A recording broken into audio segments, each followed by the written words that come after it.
You will hear a woman asking for information over the phone.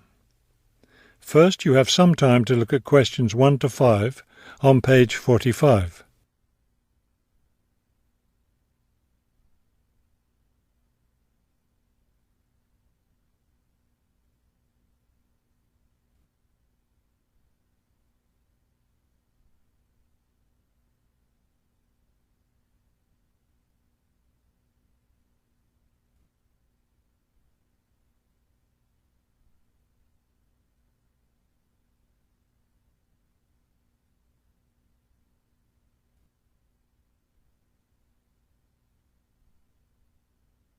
You will see that there is an example that has been done for you. On this occasion only, the conversation relating to this will be played first. Good afternoon, Plainfield Community Centre. Yes, hi. I'm new in town, and I was curious about the services the community centre has to offer. The man answers the phone. Plainfield Community Centre. So the words Community Centre have been written at the top of the form. Now we shall begin. You should answer the questions as you listen, because you will not hear the recording a second time. Listen carefully and answer questions 1 to 5.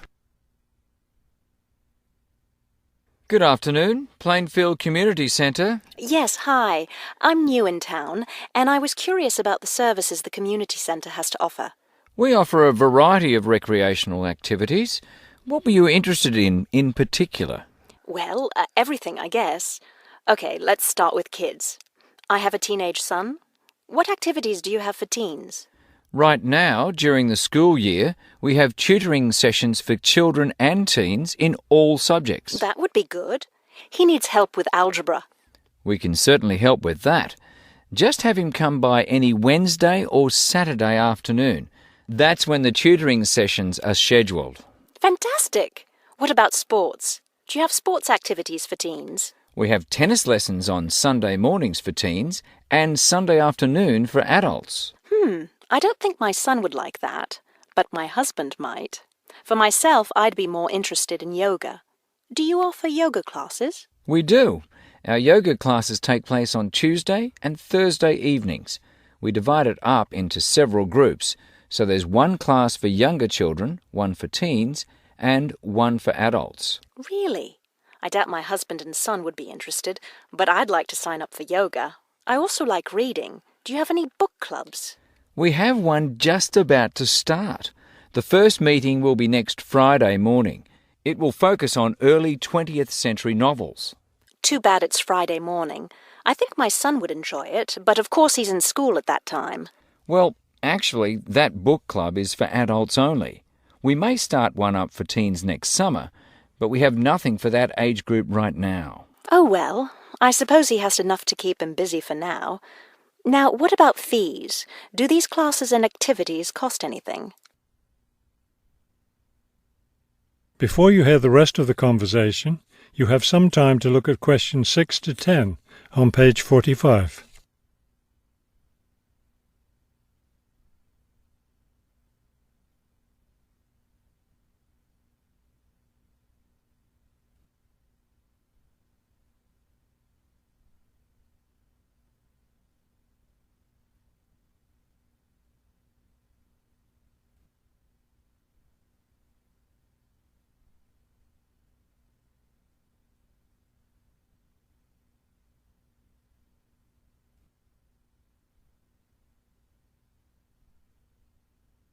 Now listen and answer questions 6 to 10.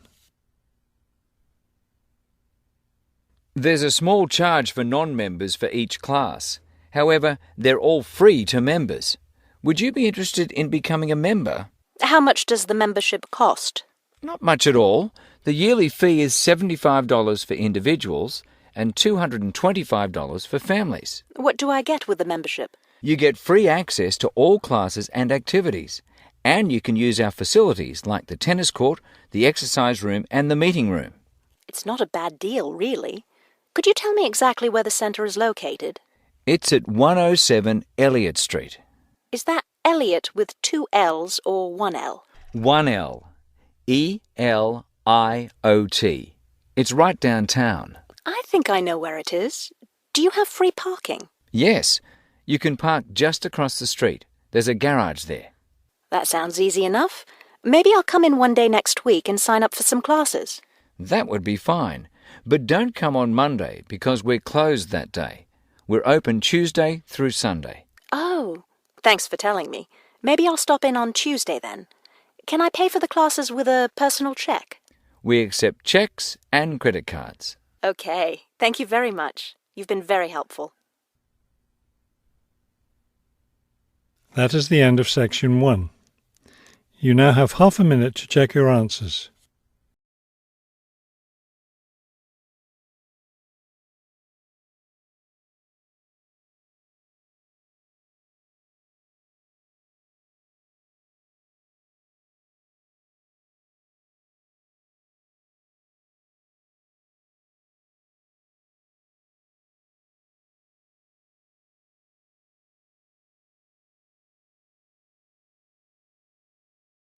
Now turn to Section 2. Section 2.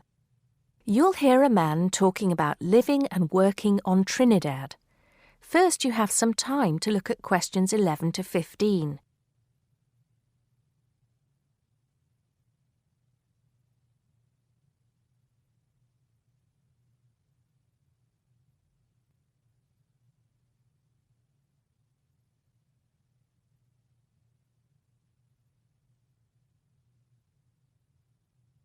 Now listen carefully and answer questions 11 to 15. Hi, I'm Steve Pinfold, and I'm here today to tell you about my gap year, which I took about 20 years ago. Unlike many students these days who go travelling or get some work experience between school and university, I decided to do something completely different after finishing my degree. I applied to work for a charity organisation. What it does is it sends people with particular skills to countries where those skills are needed. Apart from having some experience teaching English to summer school students, I didn't have any particularly useful skills, I thought, but luckily I was still accepted. I had to find the money for the flight, but you get free accommodation. I stayed with a family of 5. And you do get paid, but not much. It's a bit like pocket money, enough to get by. I worked in an orphanage and taught English at a local school. Where was I? Well, originally I was going to be sent to a village in India, but at the last minute the organisation decided to send me to Trinidad. Now, this is a fascinating place. It's an island in the Caribbean. Well, in fact, the country is actually 2 islands. The smaller one is called Tobago, which is connected somehow to the word tobacco. Anyway, there I was, a young white guy living and working on an island which is mostly a mixture of descendants from Africa and India. The Africans were originally brought over as slaves, and the Indians came later as indentured workers. That means they agreed to come for a specific time, but many of them stayed. There are also some Trinidadians of Chinese and British origin, though the native inhabitants were basically wiped out by colonialization. I myself felt completely accepted and had the time of my life. The language everyone speaks is English, so there was no problem for me there, but some concepts don't quite translate. They're pure Trinidadian. There's the term liming, for example, which means sitting around watching the world go by. Also, there's the famous carnival, when the whole island is taken up in playing mass. For a whole month, around February or March, it depends when Easter is, everyone's busy preparing costumes, practicing calypsos, soca and steel pan music, and most importantly, partying. Before you hear the rest of the talk, you have some time to look at questions 16 to 20.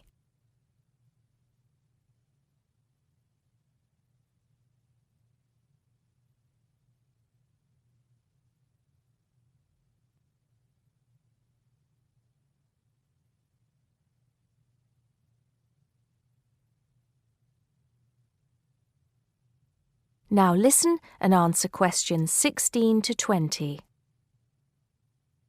When the actual official carnival starts, it's days of 24-hour dancing in the streets. In Trinidad, it's called whining. You've probably seen this sort of thing on TV, in the more famous carnival in Rio, or even at the Notting Hill Carnival in London. Many people join bands, each one of which has a theme. For example, the Sea or Jungle Fever, and they have costumes designed and made to go with the theme. These can cost $1,000 for the king and queen of each band. They're incredible. The whole city is a non-stop party zone, full of colour and sound. It's serious too. The bands are in competition and the winner gets $1 million. Sorry, I got a bit carried away with those memories. Back to my real job there. The orphanage was called St. Augustine's, and that's also the name of the place where it was, St. Augustine, a town just outside the capital city, Port of Spain. I didn't have any particular job description, just to be with the children and tell stories, sing songs and play games. Oh, and we also went camping in the jungle once. I could tell you a few stories about that particular escapade. Every time I arrived at the gate, kids would come running towards me, shouting, with big smiles on their faces. The younger children seemed fascinated by my blonde hair and loved to touch it as if it was something miraculous.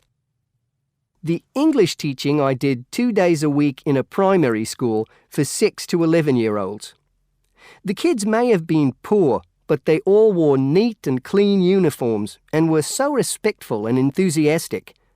I've now been teaching for many years in different countries, and I still think those were the best students I've ever taught. What else did I do while I was there? I swam a lot.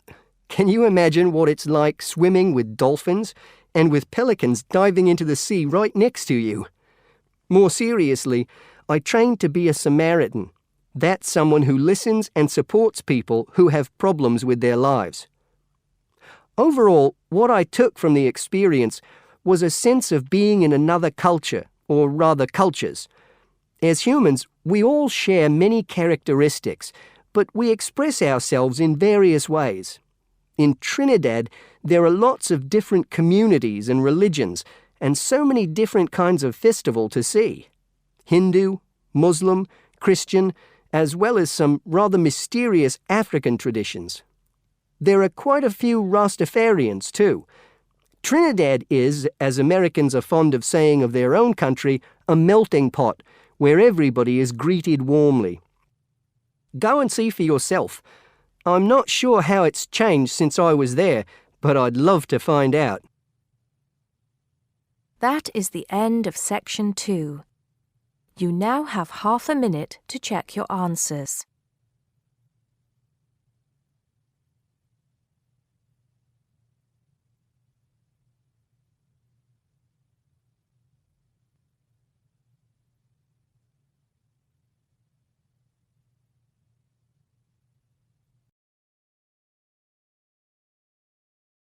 Section 3. You are going to listen to a conversation between two students talking about a lecture they have just attended. First, look at questions 21 to 24.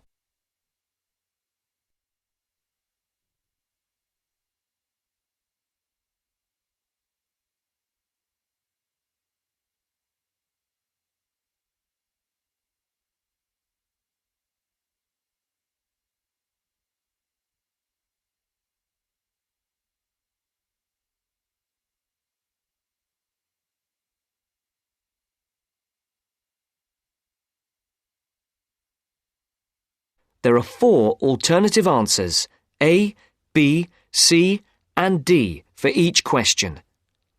Decide which alternative is the most suitable answer and circle the appropriate letter.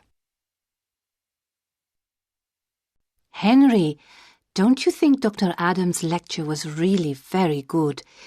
He could talk about the telephone directory and make it interesting. All his lectures are like that, Astrid.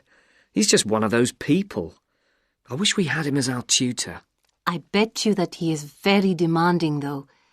Boris is in his tutorial group and agrees that he is a brilliant lecturer, but he puts them under a lot of pressure. But don't you think that's good? Perhaps, but I am glad to have Dr. Adams as a lecturer. He's interesting and rather funny and puts just the right amount of pressure on people. Did you take lots of notes in the lecture? Yes, actually I did. In fact, several pages. I didn't think I had taken so many. I was that busy listening to what was being said that I didn't take many notes. Can I photocopy yours? I don't think that's such a good idea. You won't be able to read my handwriting, and sometimes I write them in English and sometimes in Arabic. Oh, let's have a look. Wow, your notes are so neat. There's not much Arabic. There is on this page. Oh, yes, there is. Dr. Adams would be pleased to see this, especially given what he was talking about. Don't you keep careful notes? Sometimes. It depends on the lecture. I don't think I'll forget Adams's lecture today, but some of the detail will fade. Before the conversation continues, look at questions 25 to 30.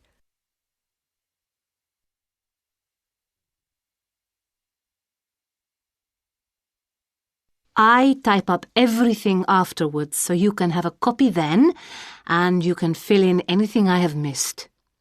I'm not so good on the broader concepts. I'm better when it comes to detail. Just what Adams was talking about. Well, I am definitely a detail person.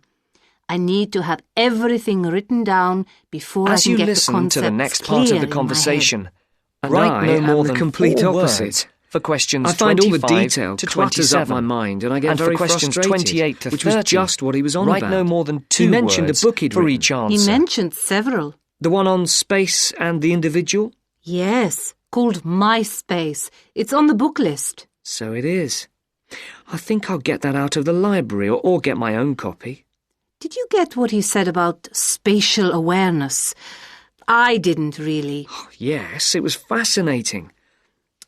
I can't be as eloquent as Adams was, but I know several people who are frighteningly intelligent, but they have difficulty reading simple directions, even when getting to places that they know very well.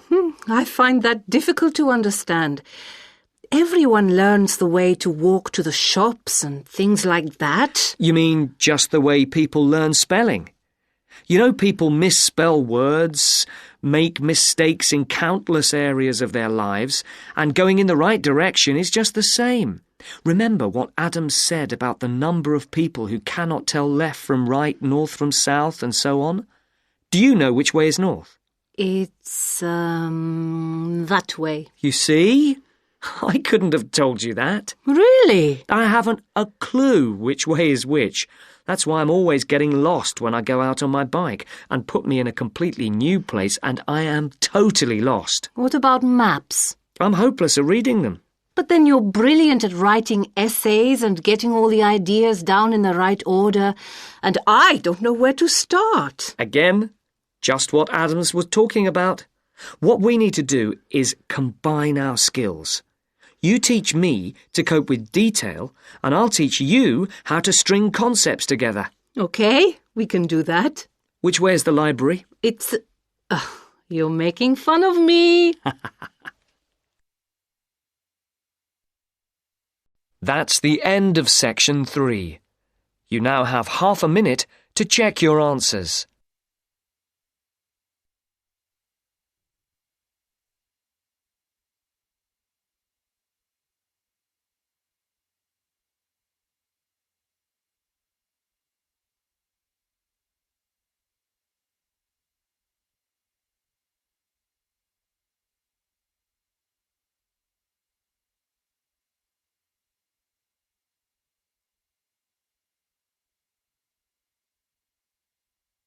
Now turn to section 4.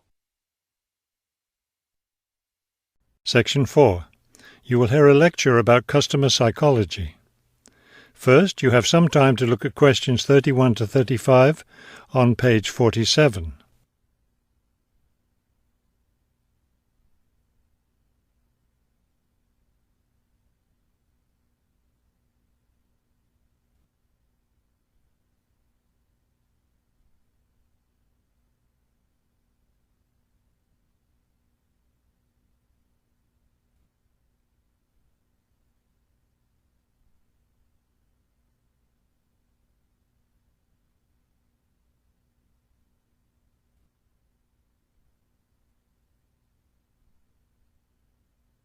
Now listen carefully and answer questions 31 to 35.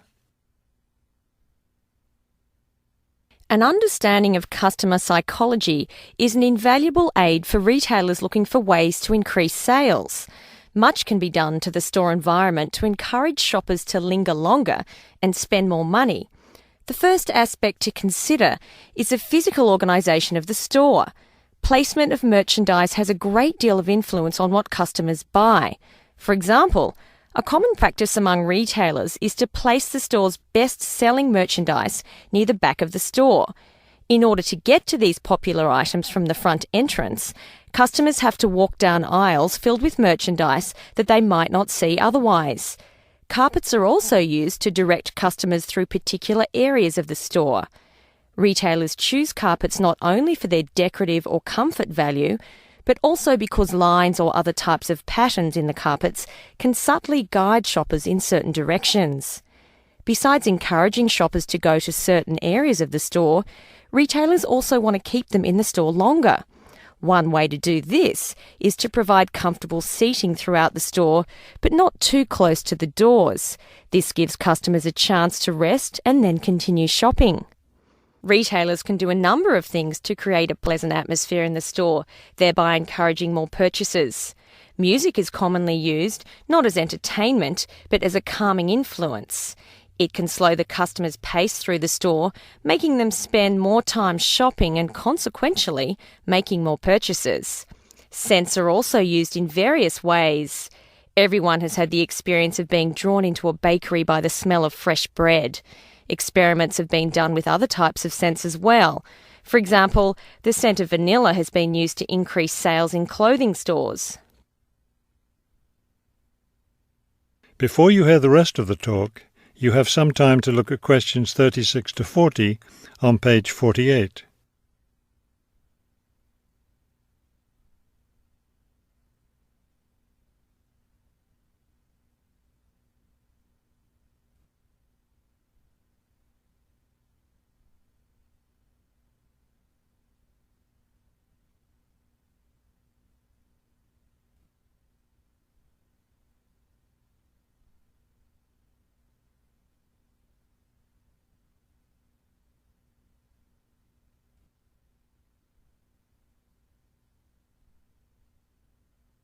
Now listen carefully and answer questions 36 to 40.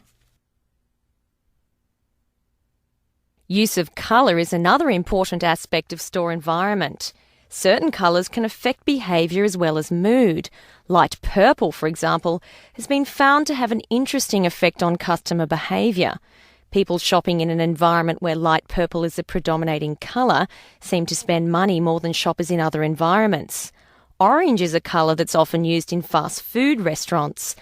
It encourages customers to leave faster, making room for the next group of diners. Blue, on the other hand, is a calming colour. It gives customers a sense of security, so it's a good colour for any business to use. In addition to using colour to create mood and affect customer behaviour, colour can also be used to attract certain kinds of customers to a business. Stores that cater to a younger clientele should use bold, bright colours, which tend to be attractive to younger people. Stores that are interested in attracting an older clientele will have more success with soft, subtle colours, as older people find these colours more appealing. That is the end of section 4.